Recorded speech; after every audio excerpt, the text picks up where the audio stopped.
getting started, thank you for joining me. How did you have kind of an interesting story, right, about how you found out about your New Mexican ancestry? Yeah, it was really a strange deal.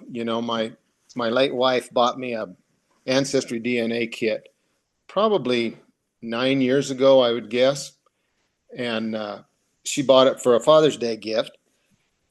And so we sent it off, and I was out of town on a business trip to Texas when the results came in. And so uh, I was all excited. She called, she said, "Hey, your DNA's back." And I said, "Well, open it. Let's look." And she opens it up and she starts looking through the list of all these matches, and they're all people named Manzanares and they're Gallegoses and they're Cisneroses and they're all these people. And I'm thinking, what in the heck? These are not my people. And I've been doing research for 15, 20 years on my grandparents. I'm pretty sure I know who my people are. But it was just the craziest thing. And I said, well, when I get home, we'll figure out what the deal is, because obviously there's something wrong with ancestry. So I'm thinking about it and I'm thinking about it, and I get home and I say, oh, when I took that spit test, that little stopper wouldn't go down in that tube when I spit in it. So I stuck my finger in there so that it would mix that preservative. And I said, I'll bet you anything, living down here at Trinidad, I got some DNA off the doorknob at work or shaking hands with one of my buddies at work or something. And that's what it is. It's got to be, because I'm not Hispanic. I don't know any of these people. So I called uh, Ancestry and talked to a very nice lady there. And she didn't tell you, well, you dummy, that, let me tell you how it is. She said, sir, I can assure you that your DNA test was not contaminated. We've had entire families try to spit in the tube to test all of them at once. We can tell if there's more than one person's DNA in a tube, and this is only one person's DNA. So I didn't know what to think at that point. So I came home and I started doing, I guess, what everybody does when they do a DNA test. They start in with their matches and they try to find people that they recognize.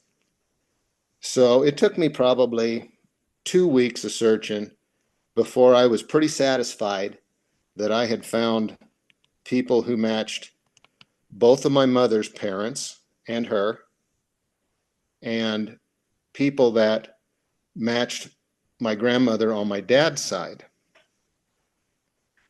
But I couldn't find anybody that matched my grandfather on my dad's side. But as it turned out, there was no matches to my dad's dad. So then I started getting in touch with these people who were uh, close relatives, showing up as like half aunts and this sort of thing in my matches. And I started getting in contact with these people. And pretty soon we figured out that my grandfather wasn't my grandfather, that my grandfather was a man from down here in Walsenburg. His family was from the Walsenburg area, and his name was Manzanares. And then once I figured that out, everything started falling into place. It was a very strange feeling, but very exciting at the same time. Because when I took that DNA test, I went from being the only son of an only child's son on my dad's side to suddenly having about 3,400 DNA matches. It was just crazy. So pretty exciting and pretty baffling at the same time. So this was your father's father. Yes, yes. And did you grow up in the Trinidad area or in Southern Colorado? I did. I grew up over at Los Animas, which is about 100 miles from Trinidad or Walsenburg, either one. But my dad's family was from Longmont. they had always lived in northern Colorado. I didn't have any connection to Trinidad until I came down here to work. And, so I didn't know what to make of that. But eventually we figured out that my grandfather lived in Longmont at the same time that my grandmother did. And surprisingly enough, you know how people are. They get together. So, So was your father still around at that point? no, unfortunately, he and his mother both died one after the other several years before I took this test. My dad died one day and his mother died the next morning. Oh my gosh. Yes, it was a crazy deal. And so anyway, there's just nobody left to tell the tale. There's nobody left to know how this happened or what the relationship was, or, it's just, my grandmother's sisters are dead. Nobody knows anything about it. And I can tell you, my dad and his dad, I don't think had any idea because they looked very similar. There was no reason for anybody to question that my dad's dad wasn't his father. It just, I don't think anybody ever knew except my grandmother maybe.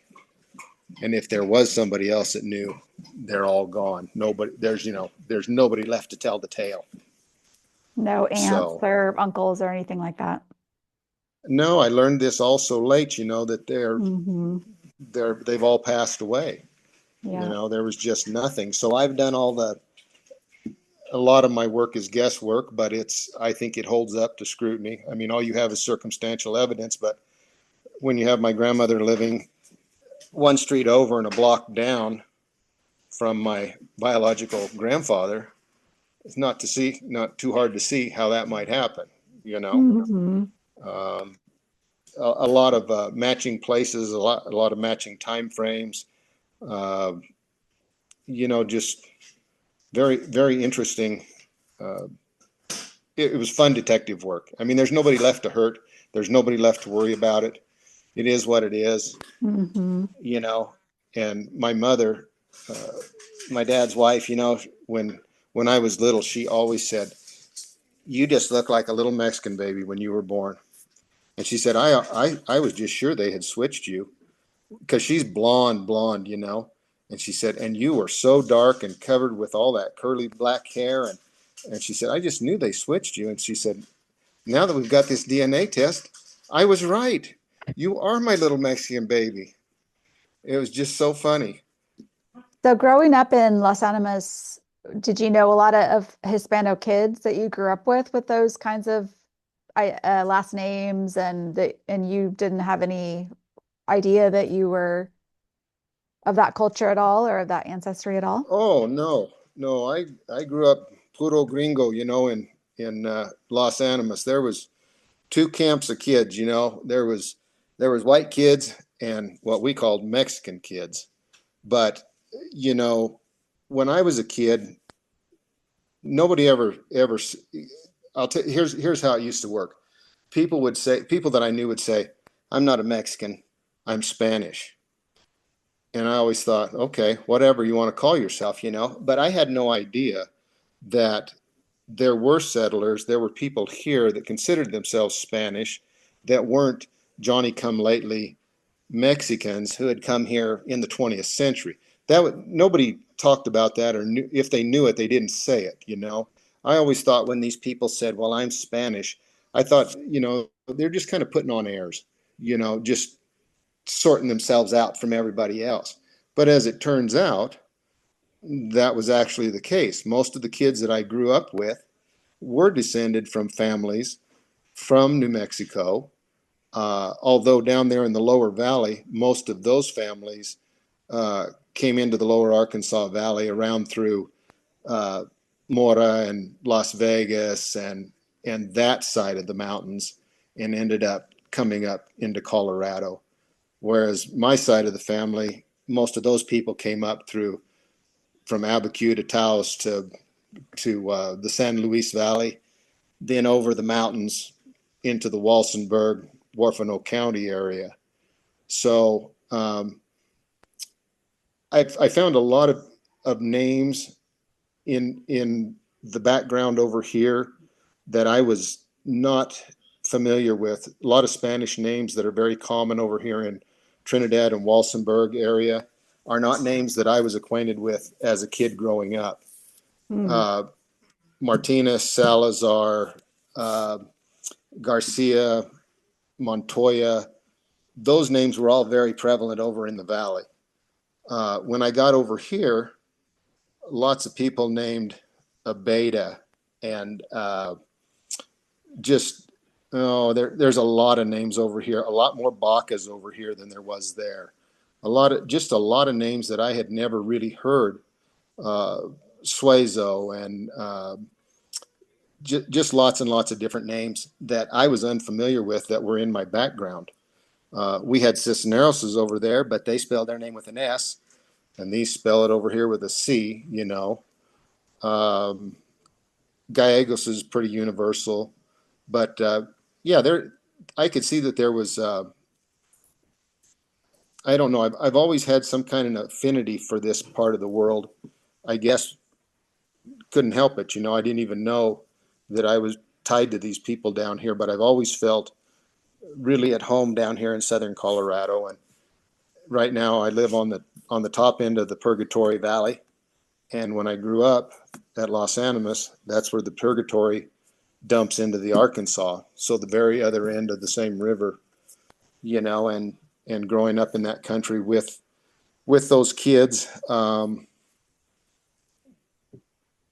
guess our school was probably somewhere in the neighborhood of, I would guess, 40 to 50% Hispanic when I went to school. And were all of them what we now consider Hispano, or were there other like actually uh, more recent migrants from Mexico? Because is there I know like Rocky Ford had a lot of, farms, produce, a lot of that kind of work. Did Los Animas have that as well? We did, not to the extent that Rocky Ford and Swink and those places had truck farms, but a lot of those later Mexican descended people were there as farm labor, stoop labor, people that had come as braceros in the 50s and 60s, people that just stayed.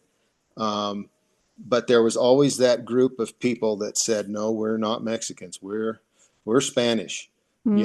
and that always struck me as so odd, but now I get it, now that Yeah, I've it's been educated to it.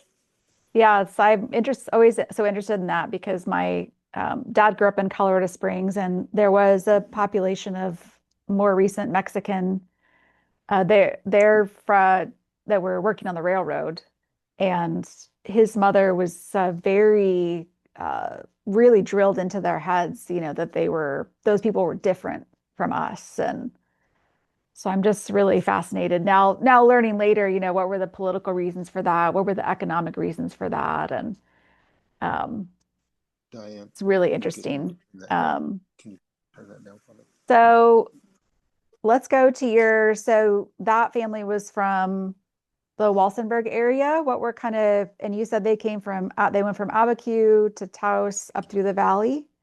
What was that kind of Right. process of you figuring out their migration and that whole story?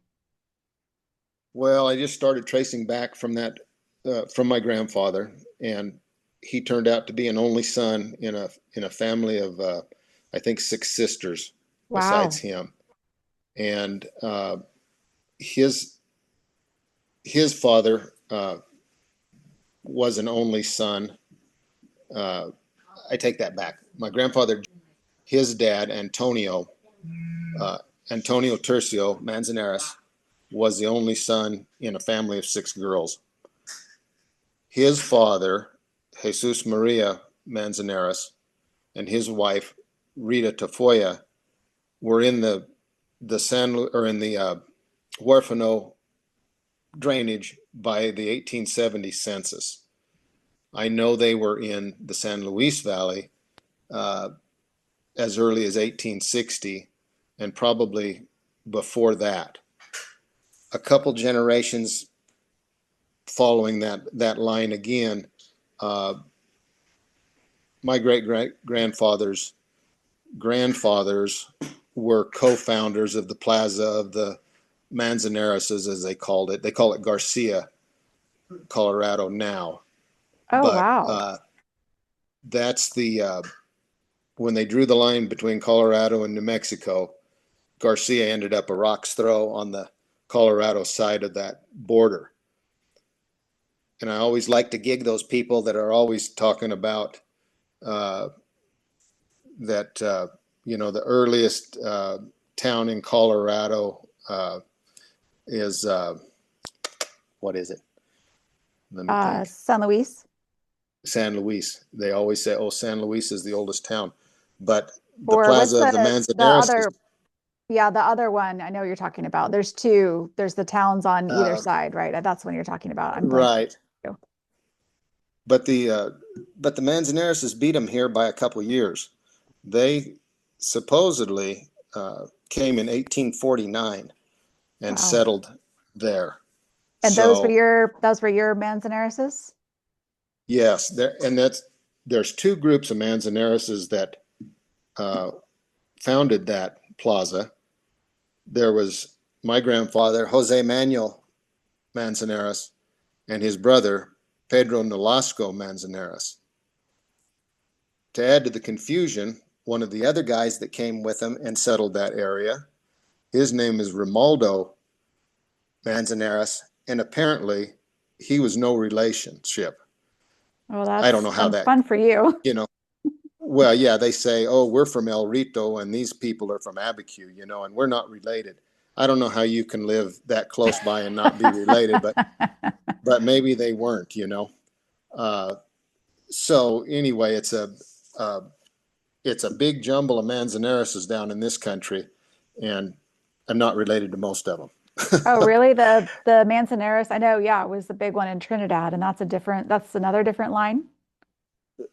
Most of those are the other Manzanares, and my grandfather, he had a brother, but the brother went west and ended up over in the Farmington area, was in tight with the Utes and what have you, and he moved that way out of the San Luis Valley, I guess, with the Utes being driven out. He wandered off that way. But my grandfather came up over the hill. Almost all those people down there in that country, whether it's San Luis, whether it's Antonito, whether it's any of those places down in the southern San Luis Valley, they all kind of migrated up out of Costilla, which is on the New Mexico side. And that's kind of the seed community, if you will, that populated the San Luis Valley and then on over into the Huerfano Valley. So yes, Maria, my family had that same migration, and I'm always asking a million questions about it because that's I think where I need to find my Romero brick wall is because they were in the Huerfano area, and the wife, the other side there had that same Abiquiu to Arroyo Hondo to Costilla yes, to the Huerfano area. That same right. migration. So I'm sure that's where I'm going to find them. And you've seen that book that Maria Clara wrote on Costilla. She put together all those records. I don't know what the book, maybe it's called First Settlers. But that is really a good book. She's got a lot of records gathered up there that's worthwhile looking at. She's done a good job putting all that together. So where did they end up settling in the Huerfano area? They were right at the top of the Huerfano, up there at Redwing, Malachite, Chama, all those little communities up there at the top of the Huerfano Valley. And then they migrated down. Like I say, my so both sides of those family of my grandfather's families, both of them settled up there in Redwing. Uh, the one side was the Manzanareses, although they didn't stay up there very long. They moved out onto the plains out east fairly early on, it looks like. But the other side of the family, uh, their name was Dice, or it's spelled Deus. And Deus? Huh. uh-huh, that's a German name. And Captain Charles Deus, he was a uh,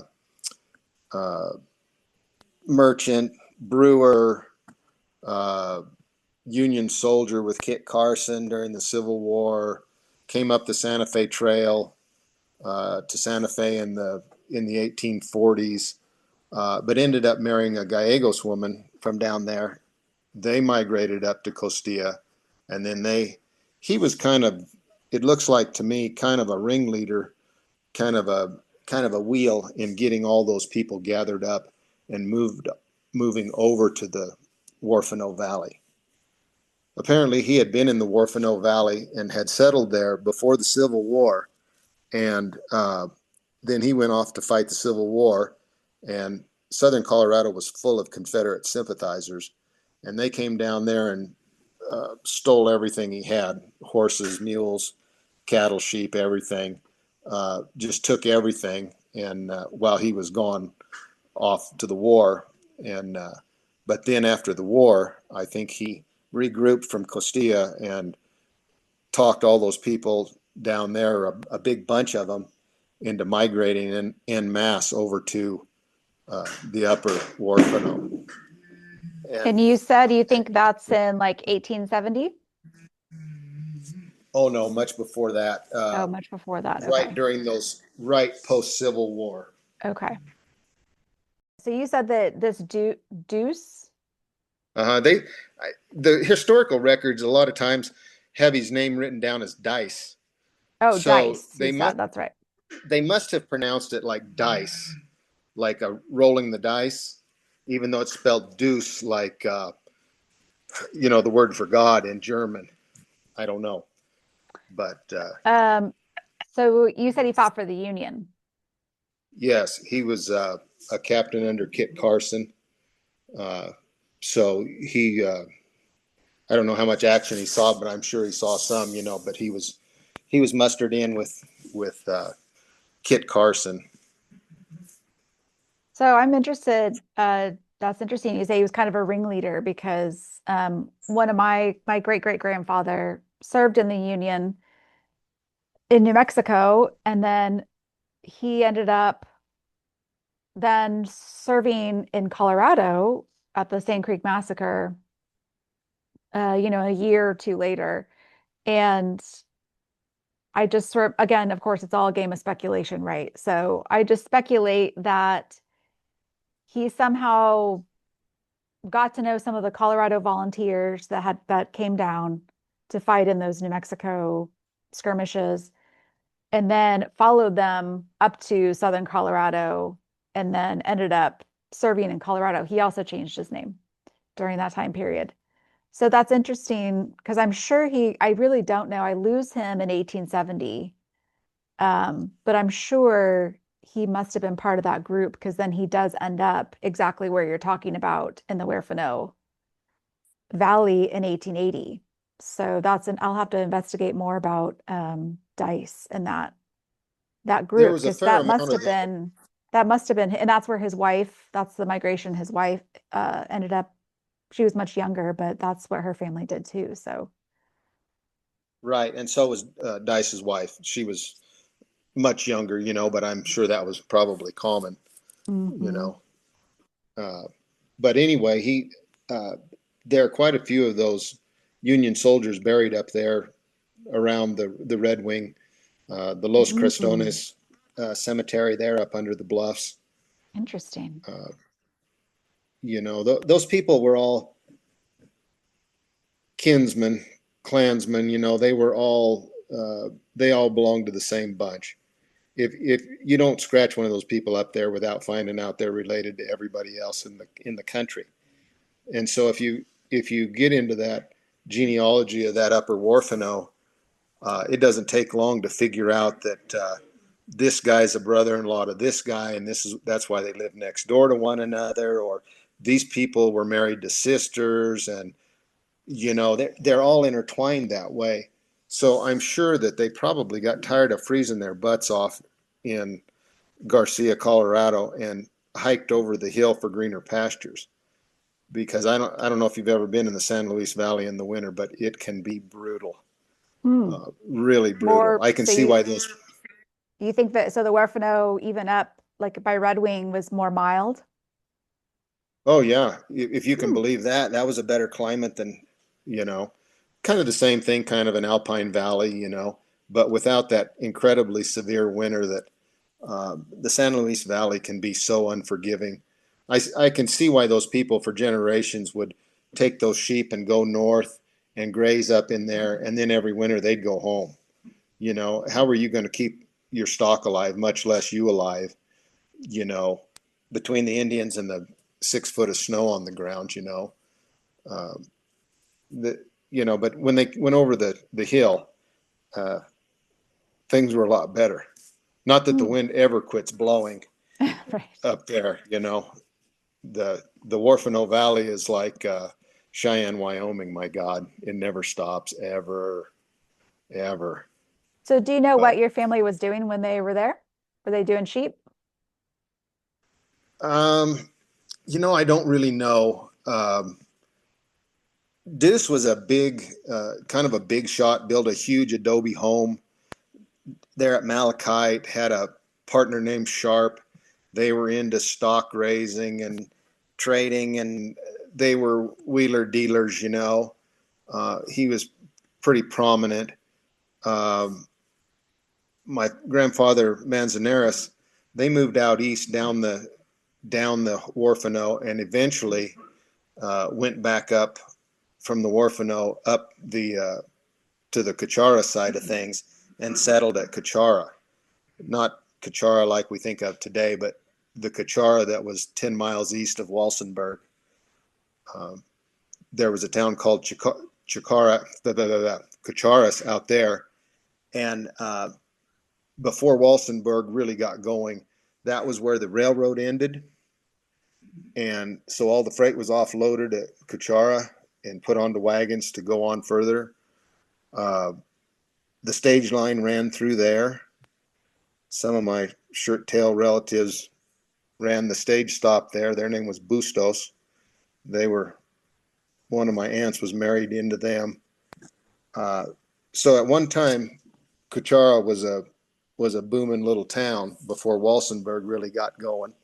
Hmm. And so my grandfather was kind of the marshal or the sheriff or whatever you wanted to call him out at Cuchara. I'm sure that wasn't much of a job. There was probably not much to do, but anyway, he was kind of connected that way. And but you know, I don't know really what they did before that. I would imagine they were involved with probably running sheep. I would guess. I don't know, but the time they were at uh, and I suppose they probably did day work. Who knows? Not everybody had their own land or their own flocks or whatever, and they'd work, kind of like sharecrop with the sheep. They would work for somebody and in return get so many sheep, or they were allowed to throw their animals in with theirs to graze, and in that way get some wealth built up. But you know, uh, he was an old guy with 6 pretty daughters, so it didn't take him long to be related to everybody around and be pretty prominent on his own. You know, so he was fortunate enough to. He says that he didn't learn to speak English until the railroad came uh, to Walsenburg, but apparently he was bilingual, became pretty fluent in English by the time he died. The one story in the family is always that he was 103 3 years old when he died. This is And your grandfather? this is Jesus Maria Manzanares, So that's your my great grandfather. great grandfather, Great. Okay. father of Antonio. Okay. So he was supposedly 103, and that's what they said in his obituary and the stories that were in there and all this deal. Um, as it turns out, in my research, I figured out that he was only 89. Uh, the He family probably records kind of, he probably felt 103 after living that life. yeah, I've got some really nice pictures of him, and he was a Ooh. spry old man, but he wasn't 103. But his son Antonio was well educated. I think they sent him to school maybe back in Missouri Wow. to get an education, and he was a newspaper man and had a Spanish language newspaper in Denver in the 30s, I think. Wow. But anyway, he had I don't know if a lot of these stories come from Antonio's pen or whether it was Jesus Maria's tall tales or what. But I think a lot of the stories and of course, Jesus Maria was interviewed by Sporlater and some of the other early Walsenburg historians, Uh, in those days, there was no checking sources, So if he said he hunted buffalo on the plains with a spear, which he may have, if he said he was friends with Uray, if he says he knew Kit Carson and Tom Tobin and all that, well, who's to say he didn't? But I think he was a little young for some of the adventures that he was supposedly on. So anyway, an interesting old man and a son that was quite accomplished for a poor family out of the Huerfano Valley, really.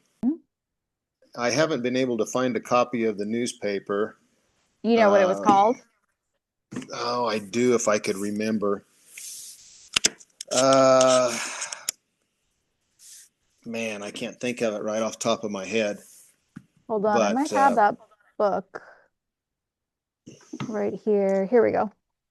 Oh, no, it's Spanish language newspapers of New Mexico. I don't remember what it was called. But like I say, I don't think it was uh, too long lived.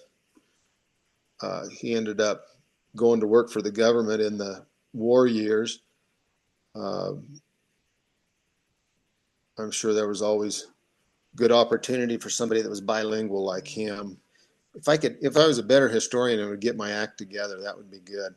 Get all my stuff in. Yeah, you're telling me.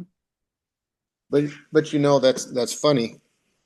A lot of people that I know, all four sides of their family, all four of their grandparents are Hispanic. They have a huge job of tracking down all these people. I only have a fourth as much uh, to chase down. Well, it talks about Casimira Barella, so maybe this book does have some of the ones from Colorado in here, because Casimira Barella had two Spanish language newspapers out of Trinidad. So maybe it's in here Yeah, I somewhere. I'll think have to he's the take a guy look. that was the senator maybe or Yeah. something. He's got the big house down here. Well, I can't find Yeah. that darn thing, but anyway, Well, uh, that's interesting. he was they sent he was in the census living with the sheriff in Walsenburg as a child. So Hmm. they must have had him, my grandfather Antonio, probably sent into town. I mean, it was 10 miles from the ranch out where they lived into Walsenburg. But apparently, they must have been family friends with the sheriff in Walsenburg, and my grandfather was living with him when they took the census. I would imagine so he could probably attend Catholic school or Wow. you know get an education in town, or maybe Hmm. live with English speaking people. Because I'm sure they just spoke Spanish at home predominantly, maybe exclusively. Yeah, that's interesting because Walsenburg had that incredible school there. So I would imagine that's why he was in town, living in town, Mm. Um, but yeah, he was very well educated, and then he married that. His wife was Nellie Deus, the captain's daughter, granddaughter actually. The Captain Deus's granddaughter Nellie is who Antonio was married to, and so that's how those two lines meet up: the Deuces and the Manzanareses. So then they ended up in Longmont, though. And then, right, must have been in probably in the 20s, or well, not even the 20s, probably by the 30s. Antonio had moved to Denver, had that newspaper, and his son also worked in newspapers. I'm sure he learned it Hmm. probably from his father, working for the Times Call newspaper, which is still the Longmont newspaper. Oh, interesting. Uh, so they were newspaper people, educated people. My grandfather's a clerk for uh, the Colorado State Senate. He Hmm. worked in the Capitol building for years. Um, so they were well educated people, um, and and bilingual. And that's I'm sure that opened a lot of doors for those kind of jobs. Um, um, Nellie's father, Nellie Deuce's father, was Juan Pedro Deus. His mother was a Gallegos, and his father was Captain Deus. Uh, he was postmaster at Redwing. He did a lot of different things. He was a census taker. He taught school. He was when he died. He was a uh, worked for the sheriff's department in Pueblo County, and I'm sure that's because he spoke good Spanish. And so he was out serving warrants on some Mexicans that were wanted in a murder investigation when he fell over dead of a stroke at about age 40. Oh, geez. Yeah, just dropped dead right there. So his is an interesting story. I'll tell you what, he's a whole, This he's is something, Juan that much. Pedro. Juan Pedro, yeah. He was, he was another one of those guys who grew up, in a household where his father probably spoke English, but was raised speaking German. His mother spoke Spanish. And when he was a little kid, they sent him off to live with the captain's business partner, John Sharp, so that he'd learn good English. Hmm. So by the time Juan Pedro was grown up, he may have spoken fluent Spanish, English, and German, for all I know. But he was a well educated man, too. And so he had some opportunities. He died in Pueblo. Like I say, he didn't make it to. I think he was 40, 43 or something like that. Um, but he's an interesting guy, and it's a lot of fun to go through these records and look at all these people and try to figure out how they were, who they were. Uh, Names and So, dates I don't care too much about, but I love the idea that you might know enough about this person to decide whether it's somebody you would like, or somebody that you would be interested in meeting, or maybe they were like or you know what I mean? You wonder if you could go back in time and walk down the street and meet them. Uh, would you recognize them? Would they seem familiar to you? Those kind of things. I guess maybe I'm just kind of romantic that way, but um, so how did you find out like about that he was sent to live with Sharp to learn English? How did you learn something like that?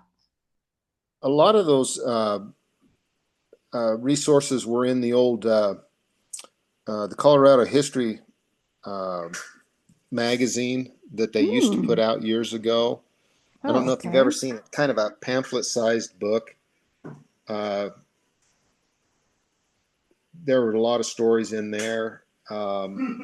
There were a lot of first-person accounts of these settlers down here. That a guy named Hurd, who was a newspaper man and historian down here in southeastern Colorado, he gathered up a lot of those stories because he lived in the 40s, and knew people who had actually lived through those pioneer times. Pretty interesting. Where do But you find, so that's, what is the magazine called? Or what's the resource called? it's Colorado.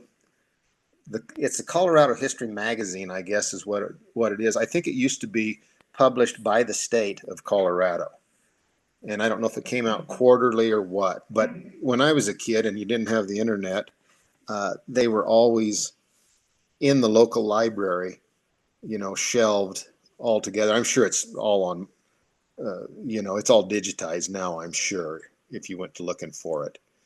And is But, it Hurd, Hurd or uh-huh, Heard? no, Hurd. Oh, Uh, okay.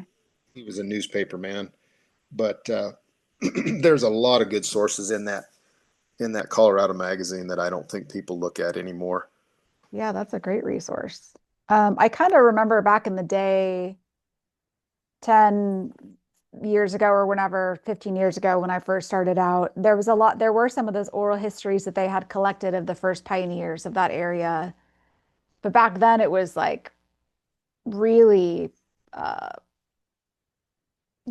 I bet all that stuff is digitized much more easily now. It was not very accessible back then, but I bet it is now. I should go back and try to find some of those because there just weren't that many people in that area that settled in those areas, especially, talking about, that's why I'm really intrigued about Las Animas because my family was in Unusual that enough county name. as well.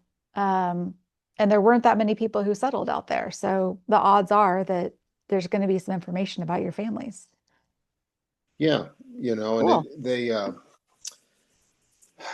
there's a lot of interesting stories in that family. I'll tell you what. And like I say, I don't have four branches to fiddle with. I just have the one, so I can spend a lot of time and focus on all of those relatives. Because I only have the one bunch.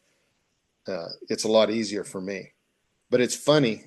Uh, After I found this out, uh, I'm related. A couple of my friends are actually relatives. They're cousins to me, and I'd known them forever and ever, and I had no idea we were related. And so then when I found it out, then I had to try to explain to them how this could be. And when when you find somebody, when you know somebody, and then you find out they are not who you think they are, and then you try to explain how this really happened to be that we're primos now, it takes some time sometimes for people to get it in their mind. Hmm. Uh, how did this happen? You know, where did this come from? And so it's fun when that happens. You get a new connection to somebody that you already had a connection to and that you knew and you liked, and now you find out your relatives. So that's pretty fun. And this has only been the last 9 years. So, I mean, speaking of, they have a perception about who you are. I mean, you have your own sense of identity that you've had for however many years. And now you're having to adjust your sense of identity. And, especially I can't imagine if you'd already done a bunch of research on who you thought was your ancestors and then don't find out none of those were actually your ancestors. And Well, you got to really adjust. it really is interesting. I mean, it's just it's that a lot of people say if you're not willing to find surprises, if you've got skeletons in your closet, don't take a DNA test because they're going to come out. And I really believe that. I think if you can't accept that people are people, that things happen, that people live lives that you have no idea about, even your own parents. When you're a kid, you only know your parents from when you're born. You don't know what they did before. you sure as heck don't know much about your grandparents. God forbid you'd know anything about your great great great grandparents. You just don't. So it's really, you better be careful. If you've got anything that you're worried about, or you're so wedded to what you think the facts are that you could not change your mind, Hmm. um, don't do it. Stay out of that DNA, because you're liable to find out something you didn't really want to know. And Yeah. No, I for think every me, family has skeletons. yeah, they do. And for me, it's the fact is there's nobody left to hurt. There's nobody left to be upset about it. Things happened. My dad was born 87 years ago. There's nobody left. There's nobody's feelings to hurt. So I just charge right ahead um, and get the facts out there. And if people don't like the facts, well, then they don't have to believe it. But uh, to me, it's very very interesting. Uh, just the whole thing. My grandfather, the guy that I thought was my grandfather, my dad's dad, his family has been here since before the Revolution, and they came out to Colorado in the early days, and they were early pioneers up in the Boulder Niwot area. And that great great grandfather was a Civil War veteran, and I grew up hearing stories about him and what have you. And on that grandfather's other side, his mother's father marched with Kearny's army during the Mexican War and came all the way down into New Mexico with Kearny's army uh, in those days, and then they went back and settled up there out on the plains of eastern Colorado before they went to northern Colorado. But I'd always had a feeling that the family had been down here before. There was some reason I really liked it, you know. But all those people may have crossed paths, Totally. both sides, the family and the unfamily. They might, they might have all been acquaintances for Hmm. all I know, you know. But it's interesting, I just it's been a real eye opener for me, and it's been uh, you talk about this podcast being to educate people and to let people learn new things. I guess one of the things that I really have had my eyes opened up to now is just how little Colorado history we had growing up uh, that involved the Hispanos, that showcased any of the influence from New Mexico. That just wasn't taught, you know. You were taught about the Bent brothers and the Santa Fe Trail, but it was all going one way. You were taught about Zeb Pike, uh, and then he's captured by the Mexicans and sent to Mexico, for snooping around. But nobody ever really said, well, where were all these, where were the Mexican soldiers that captured him? How come they were up there? What were they doing up there in Colorado? You just never heard any of those stories. It just wasn't taught, and I think it's a real disservice to public education in Colorado that none of that is ever um, really. It just wasn't a subject. It just wasn't put out there, and I don't know that it was so much a prejudice thing. I think it was just well, it was an Anglo-centric curriculum. It had a lot to do with the gold rush and and just all that influx of Anglos that came from 1858 on. But they don't realize you could teach college courses year after year and never hit the same material twice on the history of Colorado south of the Arkansas River, and then that leads you off on tangents into all that New Mexico history and Texas history, and it's just incredible what a crossroads this part of the world was for all those cultures and all those people. Um, you know, they could do a better job of that in school. I really think they Mm. could. I wonder if it's changed at all. I know History Colorado is trying to do a better job of highlighting the borderlands stories, but I don't know that that's in the Right. public schools. Yeah, we used to take Colorado history. I think we took it in like fourth grade, and then you got it again in high school. You got a semester of each or something, you know. But I've been out of school a long, long time. So, and I taught school for a while in the late '90s, early 2000s, but I didn't teach history. You know, I don't know what they were teaching there.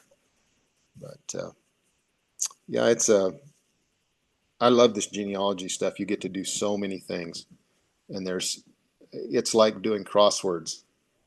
You know, it's mind games. It's uh, keeps your brain going. Well, I think you nailed it before when you said it's detective work. It feels Yeah, very it much like really is. detective work to me, especially that's why I struggle with doing it, because I work and have all these other commitments. And so I'm like, well, what if I just did, one night a week? But you have to keep all of these names and dates and places like fresh in your mind to be able to make those types of connections. And I think it's very much like detective work in that sense, to make it all make sense and to find what you need to find or whatever, you really need to like that all needs to be sort of have to be immersed in it to really get anywhere for the most part. So that's a little frustrating for me, but I don't know how people do that for other people. You know how you have people that say, "Well, I'll help you with your family history or whatever."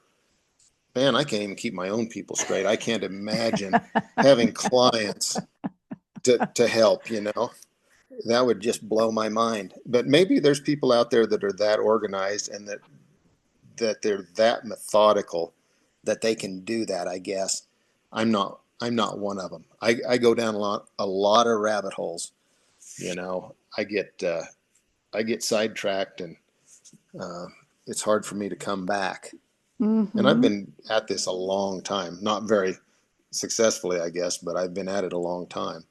So, So going back, I'm just going to pick up a thread from before that's really interesting is that brother, whoever who ended up in Farmington area. So is that, I'm remembering my tour of Fort Garland, that Fort Garland was, or near, or the original Fort Massachusetts was like oh, what did they call it? Like where the Utes would come and get their rations and their supplies and supposedly. right, And then the at some agency, point, the agency, yes, yes.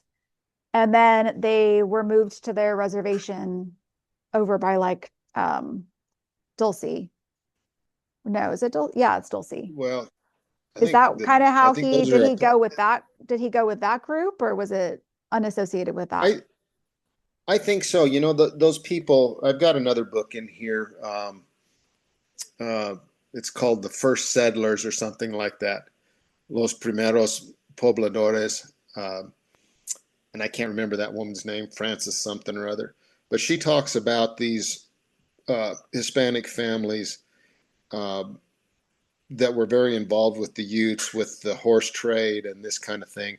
A lot of them picking up and going west with the Utes when they were displaced out of this country Mm, because probably they were intermarried to a fair degree, you know, and business wise, that was, you know, they were just ready to go. And so uh, they went to Farmington, the Farmington area, you know, the Southern Ute Reservation over there in Colorado. And, you know, that's where a lot of them ended up.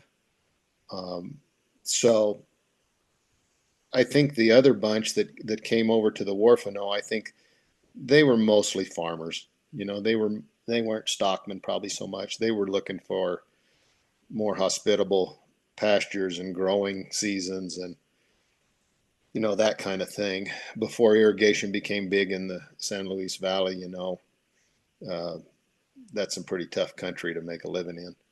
mm. So I would imagine when they got the chance, they came over the hill, and then with the coming of the railroad and all that thing, things just busted loose after the Civil War. And the coal mines opened up, and the railroads became big, and Denver became a big market, and and those people spread out all over the country, cutting ties in Wyoming and farming sugar beets in northern Colorado, and they went everywhere. Did any of your family end up mining? Uh, I don't think any of the Manzanares bunch were miners. Uh, my other side of the family, they were all coal miners. Hmm. That's what they did. Uh, so my grandfather, my mom's dad, he was an old Frenchman, but he knew a lot of these old miners, these old coal miners from down here around Trinidad and Walsenburg. And I can remember in the 60s, my granddad had hit a pretty good lick and was pretty well off and pretty well retired. And whenever one of their old buddies from down here in the Walsenburg area would die, why, he'd load those old men up in that big Cadillac, and they would go down the highway and go to the funeral. So coal miners are kind of egalitarian, I guess you would say. They're kind of clannish, but when it comes to being coal miners, they know the same trials and tribulations and danger. And so whether they were Greeks or Italians or Spaniards or Cornishmen, they all knew one another. They all worked the coal camps. That from Texas to Illinois to uh, Colorado and New Mexico over into Utah. Um, just a lot of those guys all knew one another, even if they weren't Spanish. They all were buddies, just like my dad. What that my mom used to laugh. She said that we'd get a new teacher at school, and the first day of school, when they tried to call roll, they couldn't pronounce anybody's name in the whole roster because they were all Greek, Italian, Spanish, and there was like one or two white names, and everybody else had an exotic name that they couldn't pronounce. So yeah, I don't think there was any coal miners on the Manzanares side, but they were sure uh, lots of coal miners on my other side. That's what they did. Well, is there any last fun stories that you found that you want to share? Yeah, so my Manzanares brothers that came and settled at Garcia, the Jose Manuel and Pedro Nolasco, their dad was named Jose Manuel Manzanares. He his mother was named Maria Gertrudis Manzanares. There's no record of his father. So apparently he was illegitimate. I have not been able to find any record of a father for him. So apparently my Manzanareses are named Manzanares because that's what Maria Gertrudis went by. Oh, She was called Manzanares. So the boys kept her name, and that name came on down through the generations as Manzanares. When I took the Y-DNA test, it turns out we're not Manzanares at all. We are descendants of Cristobal Baca, who hmm. came with Oñate's expedition in 1598. I've whittled that down a little closer, and we are actually offspring of somewhere down the line of one of his grandsons named Cristobal Silvestre Baca. So I've got it whittled down to that point.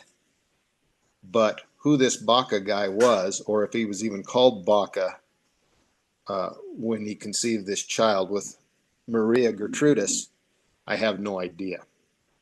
So Daria is working on that with me. And I've got a cousin out in California who we're hoping, she has a deceased cousin who was a match to me on Y-DNA. And their last name is Martin. we're hoping that those Martin, who are really Bacas, and my Manzanares, who are really Bacas, are the same bunch of Bacas because they lived in the same area down there around Abiquiu at the Mm. same time in history, in the 1750s, 1780s, in that area. So we're hoping to make a connection and figure out how we fit in with the Bacas. So that's my latest rabbit trail to go down and see if Wow. we can figure out how that happened or who that was. Uh, who knows if that'll ever happen? You know, the more people that test at the big Y, the finer you can whittle it down. You know, the more subclades you can develop. Uh, but without that, you may never know. So I'm hoping Yeah, this test that I just upgraded my dad's to the Y700. So I'm excited to get those results back to see if I can get any more information about my Romeros. yeah, it's kind of frustrating. I've got a son-in-law that took the the Y-DNA test. He doesn't have any matches anywhere closer than, what do they call it, 5 degrees of separation or whatever. I take the thing and I have got, I think, 5 guys who are zero distance matches for Wow. me. I mean, there's all kinds of matches up close. I think I've got enough matches up close that we could put this into historical time if we can just get a clue who this guy might be. Then we might be able to track down some male relatives and actually nail it down. But that's, that would be cool, really cool. Um, but, in those days, in that late 18th century, between the epidemics, the Indian raids, those kind of things, people adopting other people's children, families dying out, you just don't know who those people might have been, you know, uh, what the real story was on them. And you may not ever be able to tell, Yeah. you know, but it's an interesting, uh, it's an interesting, I don't know, line of inquiry, I guess you'd call it. Yeah, it's a lot of humans being humans. That's all it is. Yeah, exactly. And I think you have to keep that in mind when you do this stuff. This was fun. Thanks so much for joining me. Well, thank you. It's been a pleasure.